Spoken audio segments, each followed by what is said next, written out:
Shabalala. We bring the conversation back in studio where we really speak about the impact of a giant, a man who's been referred to as a veteran choral maestro by the president, a Grammy award-winning group, the founder of that magical group that has really wowed world stages across the globe, from all walks of life, people reacting and responding to his music in a very magical sort of way. In your interactions with him, thank you so much for joining us. I didn't even introduce you. Richard Nwamba, radio show host, thank you so much for joining us in studio. A very good morning to you. You've interacted and encountered this magic of this legendary man. What were your first interactions like, and your first encounter of him? Yes, I think what set him apart from other stars, because that's what he was a star, was his humility. You know, sometimes we tend to downplay the importance of humility in life.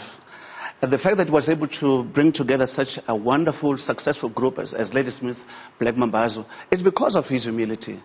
You have to remember they've been together since 1973, the first recording. And they stayed together until he retired in 2014. Why? Because they could work with him. Sometimes your talent alone is not enough. You have to know how to work with people, and he was that kind of a person, a people's person. If you met him and you spoke to him, you wouldn't think you're talking to somebody who's won so many Grammy awards. And no, because it speaks like you and I, a very ordinary human being. But for me, what really made him what he was is the fact that he was celebrated not only in South Africa, but across the whole world. Yes. Now, this book that I have here, it's called Night Song, is written by a German ethnomusicologist called Veit Elman. Now, this scholar of African music wrote this tome. As you can see, we're talking about what? 400, close to 500 pages. Yeah. About the history, and it literally chronicles everything that Ladysmith Black Mambazo and Mr. Joseph Shabalala did. Sure. So literally, if you had to do a master's degree or a PhD at university, because a lot of South African musicians, and I remember speaking to Judith Sepuma, speaking to Khalane and Silo, the other musicians, yes. Whenever they go to university, they would always complain that they would be taught American jazz.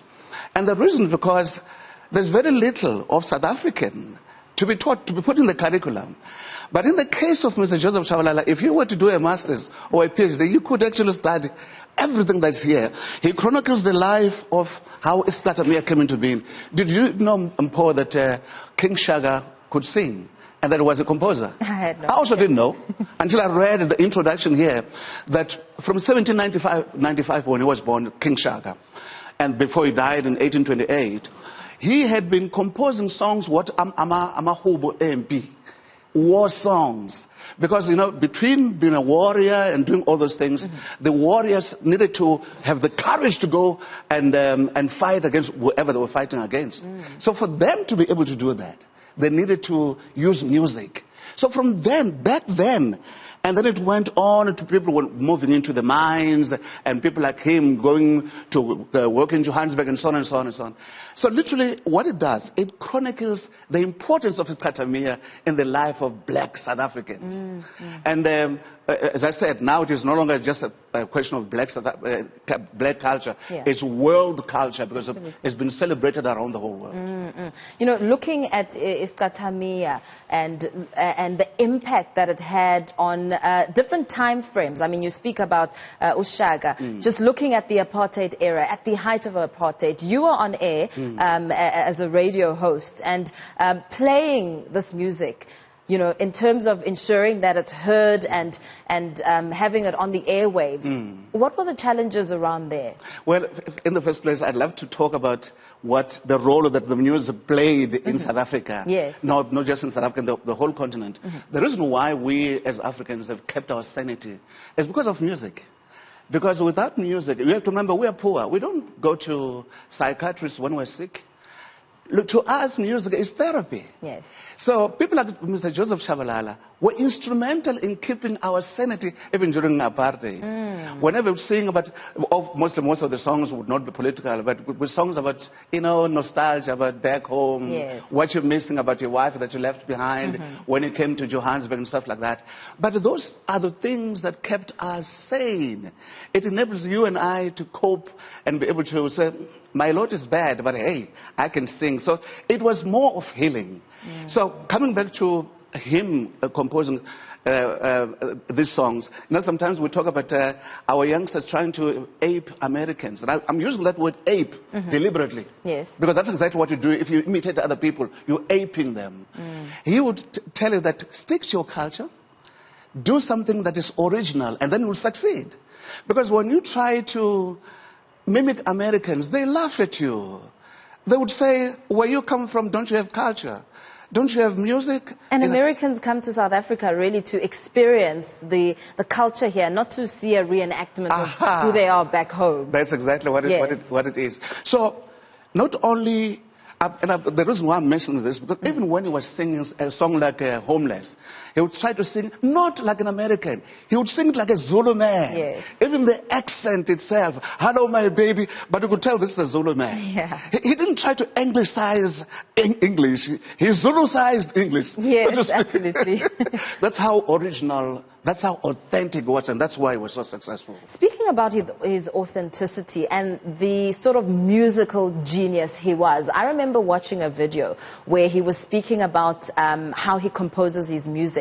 He really was a man who was in touch with his senses, it seemed, because he'd talk about, I listened to the river flow, and he listened to sounds of nature, and that's how he was able to compose some of the, legendary music that he created. Yes, absolutely. He was also a religious man.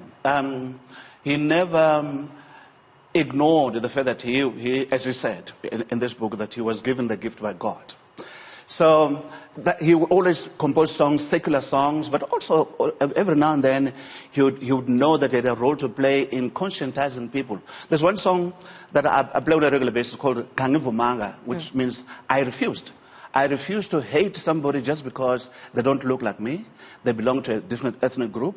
They belong to a different race. That's what he said. So he knew that, especially coming from a violence-prone province like KwaZulu-Natal, he knew that he had a very important role to play in terms of conscientizing people that we must lay down our weapons, be peaceful with one another.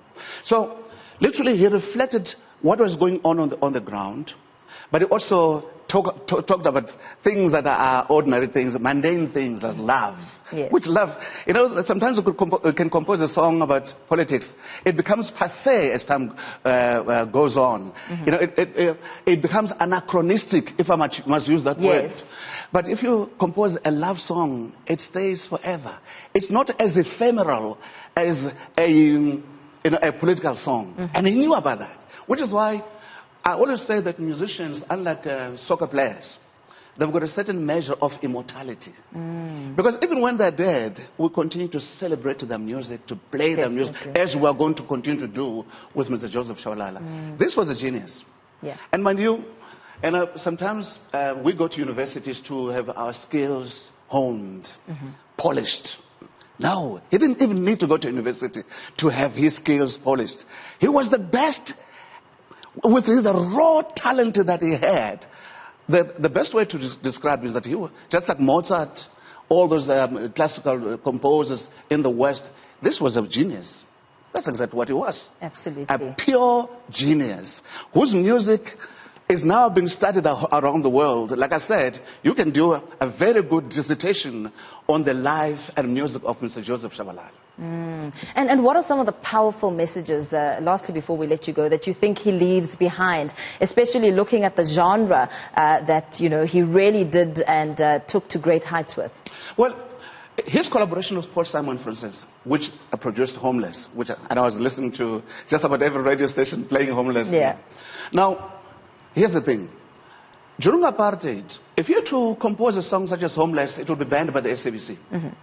But the SABC would not dare ban Homeless Because even if the SABC had banned it, the whole world would still be playing it. So literally, by making sure that he tells people that we are struggling here in South Africa, we are homeless, which is a message which even resonates today in 2020. He was doing it in such a way, but in such a subtle way also, that it could not be banned by the SABC. Even if they wanted to do so, they wouldn't do it because you'd think, but he's just speaking the truth without condemning anyone. So he had a way of putting his message across in a way that would be inoffensive but effective. Absolutely. Thank you so much for your time. Thank you for your analysis. There, Richard Nwamba, radio show host, speaking about the importance and the significance of a really powerful man as South Africans are mourning the death of Ladysmith Black Mambazo founder Joseph Shabalala. Of course, we will continue to bring you more details, as you may have heard that the announcement has now come out that his funeral, the man will be laid to rest on the 22nd of February on a Saturday.